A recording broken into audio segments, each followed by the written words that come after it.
Au cœur de l'Afrique qui s'éveille, Faso Vox Press vous éclaire. Bonjour Monsieur le ministre. Bonjour madame. Permettez-moi d'abord de vous remercier de nous accorder un peu de votre temps.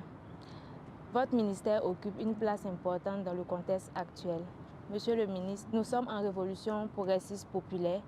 Quelle est aujourd'hui la vision stratégique du ministère pour positionner la communication, la culture, les arts et le tourisme comme levier de souveraineté et de développement national? Merci bien madame.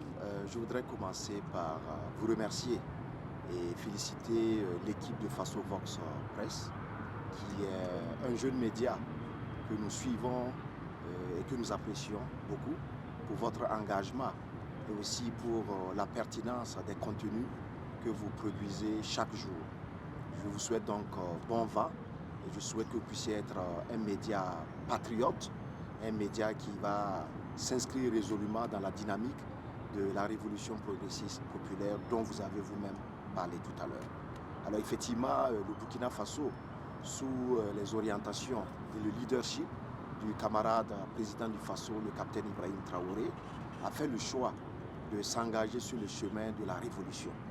Qui dit révolution dit rupture avec les pratiques du passé.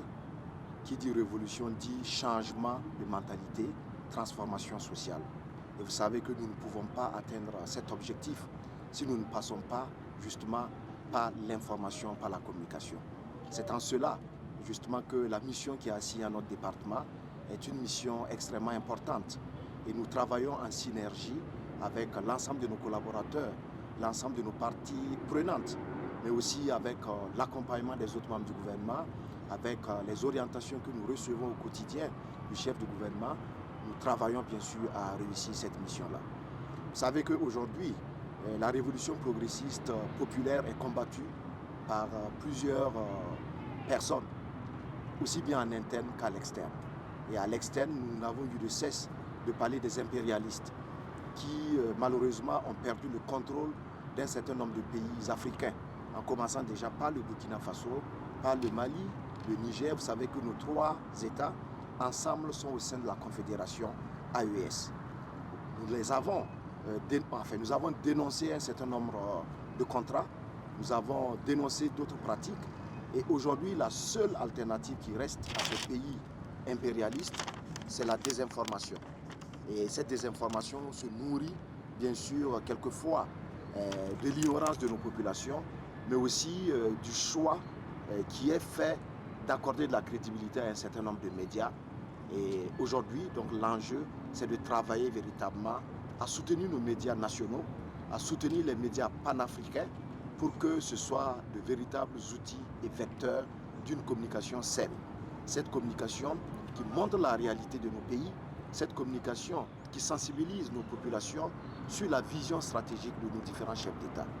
Alors pour le secteur de la culture, vous comprendrez que le substrat de tout développement, c'est la culture. Les grandes nations qui nous sont aujourd'hui présentées comme des exemples se sont fortement appuyées sur leur identité culturelle, sur leurs valeurs endogènes.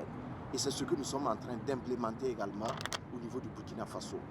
Donc cela passe par une politique culturelle solide, une politique qui est à l'avant-garde, bien sûr, de la vision du chef de l'État et qui met en œuvre toutes les orientations qui nous sont données. Enfin, pour le secteur du tourisme, nous nous en servons véritablement comme un levier de développement socio-économique parce que nous avons beaucoup de potentialités touristiques, toutes ces potentialités touristiques, à faire la promotion donc, de nos destinations touristiques et à amener nos populations à les fréquenter. Et c'est cela qui donne la notion du tourisme interne et nous mettons notre va-tout justement à faire la promotion du tourisme interne et à inciter nos concitoyens à fréquenter nos différents sites touristiques.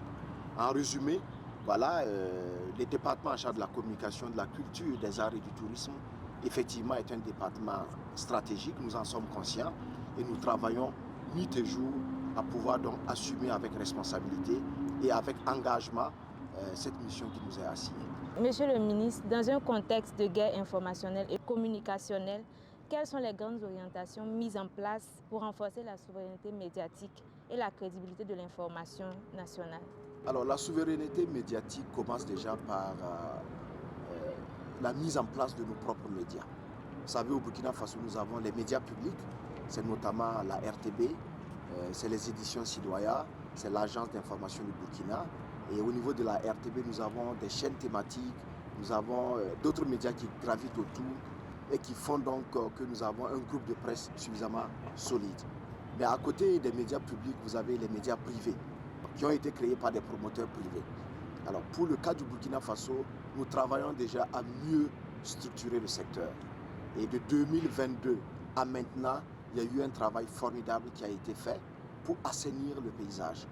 Parce que dans le temps, créer un média qui avait les moyens, qui avait la volonté bien sûr d'occuper l'espace médiatique.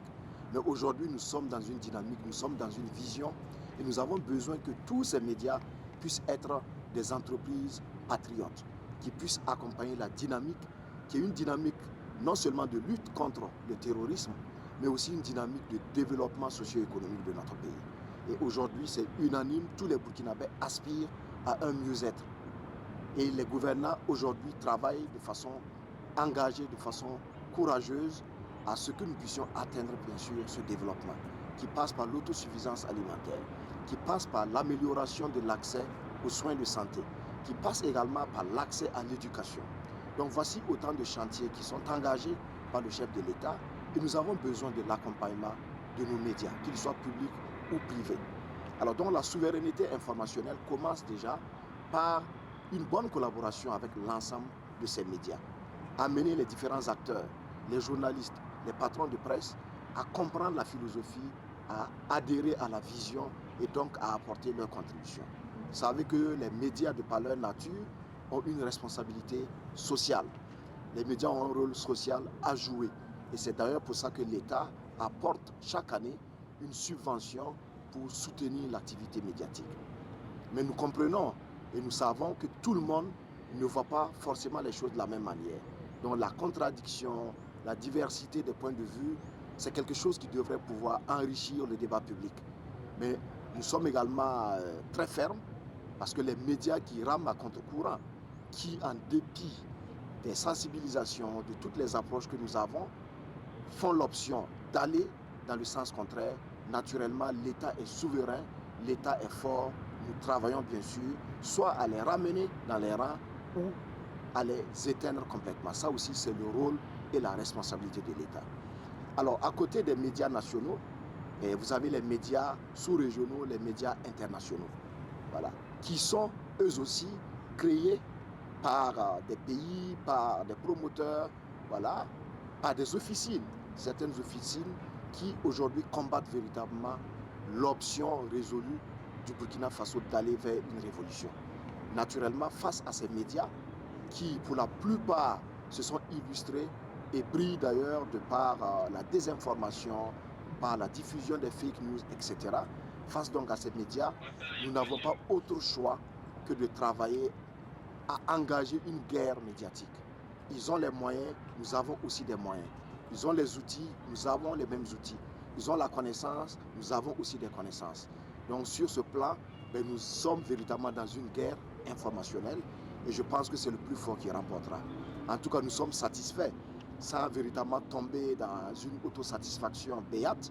Nous sommes satisfaits aujourd'hui de voir que nos populations savent faire la part entre les médias sérieux et les médias mensonges. Et donc cela nous satisfait et nous allons donc continuer à travailler dans cette dynamique pour que l'information soit toujours saine et que nos populations soient abreuvées d'une information vraie, d'une information saine. Et c'est d'ailleurs dans cette dynamique qu'au sein de la Confédération des États du Sahel, nous sommes en train, bien sûr, de mettre en place nos propres médias. La radio d'Andeliptako, elle est fonctionnelle, elle émet déjà sur la 94.0 et vous avez également la télévision de la Confédération qui vient d'être lancée à Bamako. Donc nous aspirons et nous avançons progressivement vers une souveraineté informationnelle. Monsieur le ministre, nous sommes au thème de notre entretien. À l'orée de la nouvelle année, quel message à l'endroit des médias burkinabés et de la population burkinabé? Alors je voudrais commencer par remercier l'ensemble des médias burkinabés, qu'ils soient médias publics ou médias privés. Je vous réitère ma sincère gratitude pour tout le travail que nous avons pu faire ensemble Je ne suis pas en train de dire que tout a été rose, mais j'invite chacun à travailler, bien sûr, à s'améliorer. Parce qu'aujourd'hui, nous sommes dans une dynamique irréversible et il est important que nous puissions avancer ensemble.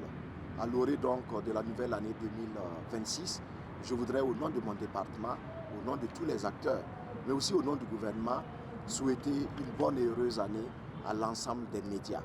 Bonne et heureuse année à nos concitoyens et aux amis du Burkina Faso.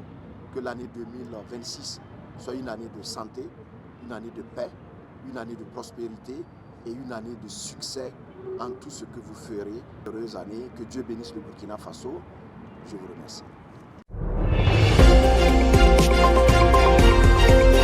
Faso Vox Press, la voix authentique.